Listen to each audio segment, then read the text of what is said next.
Hello everyone, welcome back to the channel. Need to update your bank info for Uber Eats payouts? Here's exactly how to do it step by step. First head over to Uber Eats Manager and log in. Just a heads up, you need to be the admin on the account to make any changes. Once you are in, click on the payment step, then hit edit. Uber will ask you to verify your identity, just follow the prompts. Once you are verified, you will be able to enter your new bank account details.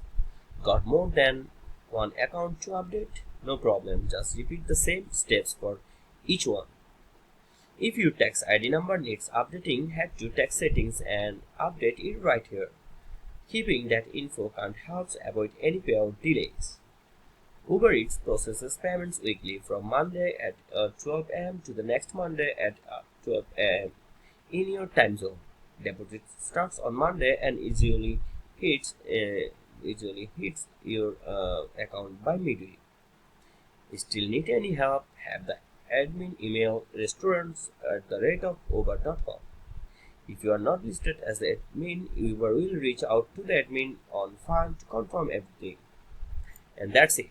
New bank info verified and ready. Now you can focus on what matters: running your restaurant.